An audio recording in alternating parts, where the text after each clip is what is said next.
জি, আসসালামু আলাইকুম। আজকে সাবেক তিনবারের প্রধানমন্ত্রী, আমাদের বাঙালি জাতির অভিভাবক,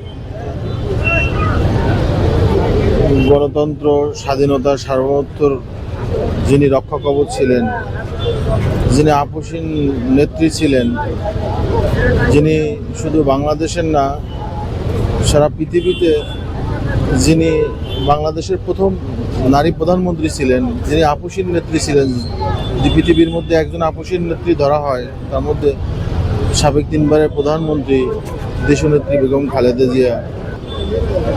তিনি আমাদের মাঝ থেকে, এই দুনিয়া থেকে তিনি আল্লাহর কাছে চলে গেছেন। তার বিদেহী আত্মার মাগফিরাত কামনা করছি।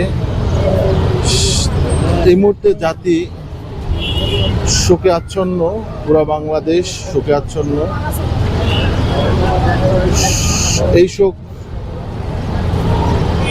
সাধারণ মানুষও এই শোকের অংশীদার।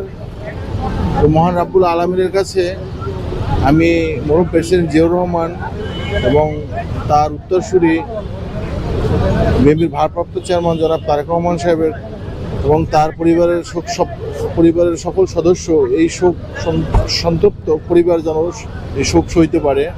মহান আল্লাহ তাআলা তাদেরকে সে ধৈর্য ধারণ করার মতো তৌফিক দান করুন।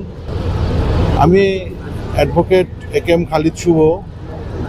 আমি জগন্নাথ বিশ্ববিদ্যালয়ের সাবেক ছাত্র দলের ভাইস প্রেসিডেন্ট ছিলাম, সেন্ট্রাল যুব দলের একজন কর্মী হিসেবে। আমি এই দলের সাথে গত 27 বছর সম্পৃক্ত। আমার অনেক আত্মীয় স্বজন আমি হারিয়েছি, কিন্তু হয়তো তাদের কাছে আমি থাকতে পারি নাই, আমি এতটা শোক অনুভব করি নাই। এতটা শোক আমার নেত্রী, দেশনেত্রী বেগম খালেদা জিয়া মৃত্যুর সংবাদ শুনে আমি কোনো ভাষা নেই কীভাবে আমি আমার মাকে হারিয়েছি। সন্তান মাকে হারাইলে যে কষ্টটা পায়, আমি সেই কষ্টটা পাচ্ছি। আমি অঙ্গহানির শিকার হয়েছি, যদিও আমি অনেক নির্যাতিত, একাধিক অনেক মামলা খেয়েছি, জেল কেটেছি, বাট আমার স্মৃতির মধ্যে এতটুকুই ওয়েস্টার্ন হোটেলে। এমনি তার সাথে আরও স্মৃতি আছে, সেটা হচ্ছে যে আলিয়া মাদ্রাসা মাঠে ওনাকে যেমন জিয়া অরফানেজ ট্রাস্ট এবং জিয়া দুর্নীতি মামলা দিয়েছিল 2টা। এই মামলায় ওনাকে প্রত্যেক সপ্তাহে, বলবো 15 দিনের মধ্যে প্রত্যেক সপ্তাহে ওনার হাজিরা থাকতো। প্রত্যেকটা হাজিরাই আমি থাকতাম। ওনার এই এইগুলো ফটোগুলো আছে, ওনার প্রোটোকলে ছিলাম, বা ওনার এই আলিয়া মাদ্রাসা মাঠে আবার ওনার সাথে প্রোটোকলে থাকতাম। প্রত্যেকটা প্রোগ্রামে এই পিকগুলো আছে, কিন্তু সবচেয়ে কাছ থেকে একটা ফটো আমার ছিল ওনার ওয়েস্টার্ন হোটেলের ওই প্রোগ্রামটায়।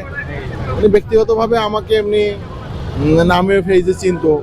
ছাত্রদল, যুবদল, অঙ্গ সংগঠনের নেতাকর্মীদের ওনার যে কাছে যেতে পারছে বা কাছ থেকে যখন যে কথা বলতে পারছে, সে বুঝতে পারে যে কত মহৎ মনের একজন মানুষ ছিল, কত বড় মনের একজন মানুষ ছিল।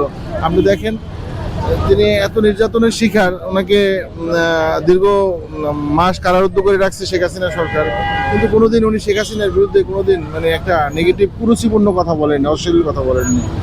এবং আর এই স্বৈর শাসক তার বিরুদ্ধে অনেক কুরুচিপূর্ণ কথা বলছে। তার এই আচরণের মধ্যে দিয়ে বহিঃপ্রকাশ ঘটে যে উনি আসলে প্রতিহিংসার রাজনীতি করেন নাই। উনি রাজনীতি করছেন মানুষের অধিকার ফিরিয়ে দেওয়ার জন্য, গণতন্ত্র ফিরিয়ে দেওয়ার জন্য। উনি আপসীন ছিলেন এই কারণেই। Thank you.